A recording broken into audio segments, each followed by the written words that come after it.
Welcome to the Box Score Sports Podcast.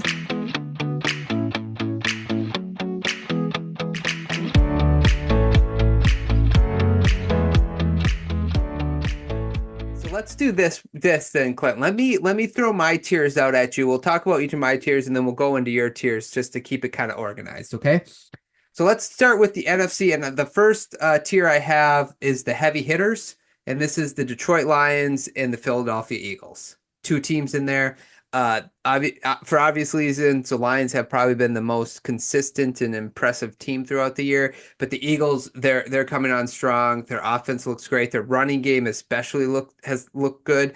I'm really nervous about playing them in the playoffs, honestly, if it's the NFC Championship game, getting a little ahead of myself. But to me, those two teams, and they have been getting healthier too. Like Brown's back and healthy, and so Smith is coming back healthy. So those are the two tiers for the heavy hitters. Any arguments against that?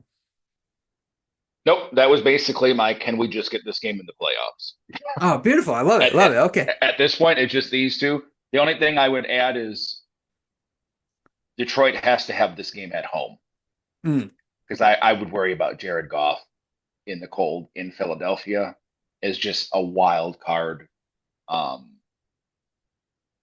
to that. You know, it's if you're going to get it mid-January by the time you get to mid to late January. So if you get a not a great weather game, similar to like when we watch Brock Purdy in the rain against the Packers, I think he is a quarterback, not even just the cold, but if there's snow of any kind, I think that would greatly favor the Eagles. So this is the game, and the dome can help the Eagles too. Like I think they kind of win both sides on that, but I think the Lions have to have this game at home.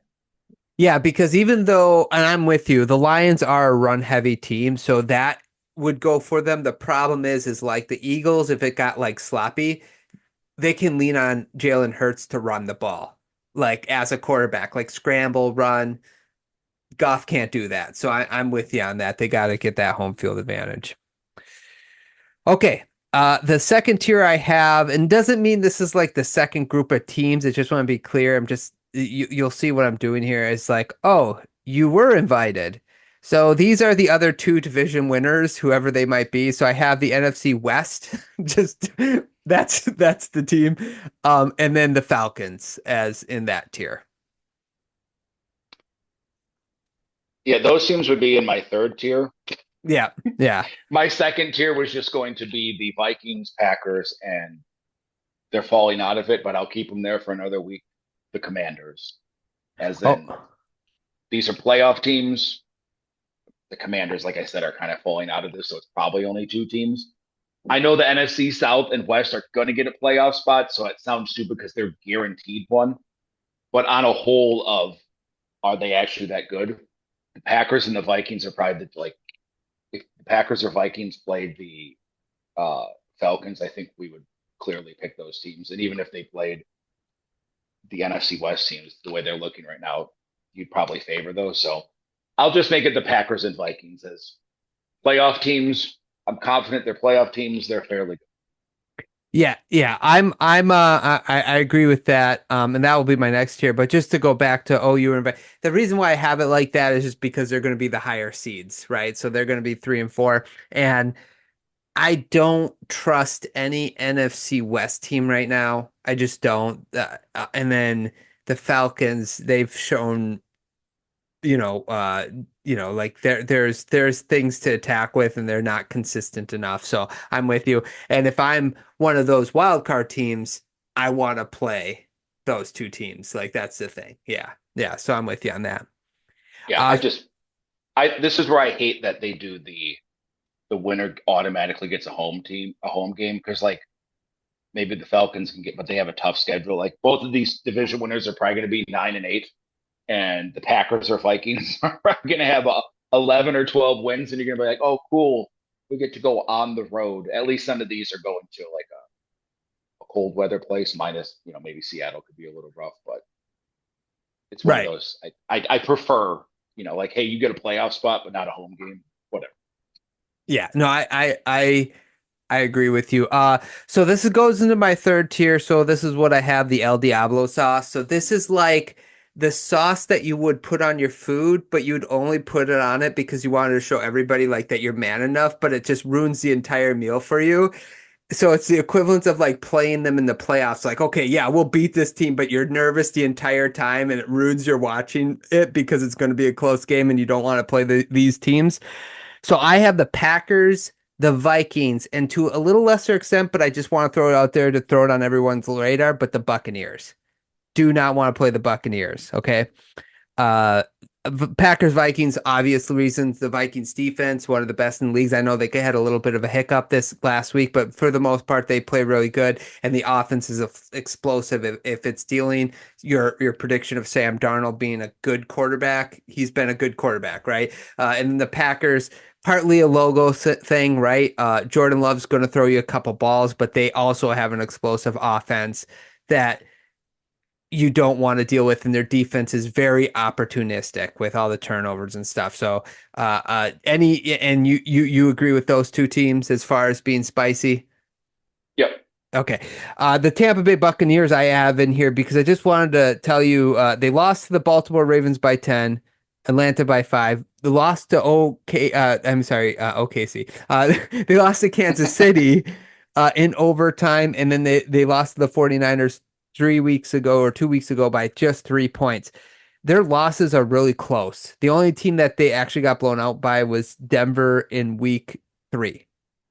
And they've dealt with a lot of injuries. Well, now they're getting back healthy. They have a schedule of Carolina, Raiders, Dallas, Carolina again, Saints. Those could be 5 wins. They could end up in the playoffs. And if they're healthier, they're also the only team have beat the Lions so far. So it's just a team I would not want to see in the playoffs to a lesser extent than the other two. But it's like if El Diablo sauce and then there's ghost pepper sauce or whatever, just down below. Um, any rebuttal to that? No, I, I guess I should have put Tampa in there because I always forget they have such a cupcake schedule minus the Chargers. Um, and they're only one game back of the Falcons, who are probably Falcons play someone tough again. I think they play the Chargers this week, right? So Mhm. they're going to lose that game. So they just lost the tiebreaker to them, so that might kind of rear its ugly head. But they have a path to get to 10, 11 wins still, and if that's the case, they're going to be in. Um, and you're right. I just worry their defense is going to be like porous against some of these teams. But again, they're one of those, as you put it, they could get hot and do something crazy, or they're going to show up and be like, "Oh, how did they get here?" Correct.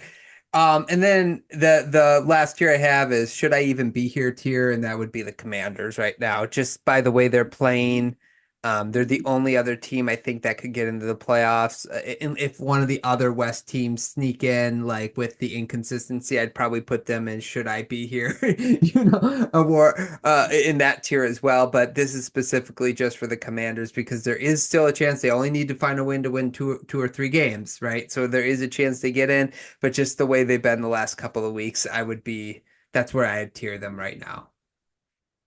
Yeah, I would put them probably in the same boat as the Buccaneers. Just they're just going in different directions at the moment, but that could change. Jaden Daniels, he's something else. He ran a little more this week, so maybe his ribs are feeling better. That adds something to it. But um, yeah, the NFC has a lot of teams that you're like, all right, which version are we going to get? Yeah, I guess the difference for me is that the Bucks have lost to tough teams for the most part where you're seeing like the Dallas Cowboys beating the Commanders, if that makes sense. Like the defense just allowing 30 points, 25, 26 points a game. I guess that's where the difference is for me, but I can understand if you would want them in the same tier. Yeah, yeah. I don't. It's not a hard push. No, no, no. It's okay if we I will, disagree. and I will give Jaden Daniels the benefit of the doubt with the ribs, Sure. but I think they got a week or two to kind of turn it around. Otherwise, you're right. They're going to get caught by Tampa, or they're going to get caught by a second NFC West team that's not deserved. Thanks so much for watching this clip of the Box Score Sports podcast. I hope you guys enjoyed. If you haven't yet, please subscribe to our channel. Follow us on Instagram and Twitter or X. And we'll talk to you guys real soon. See ya.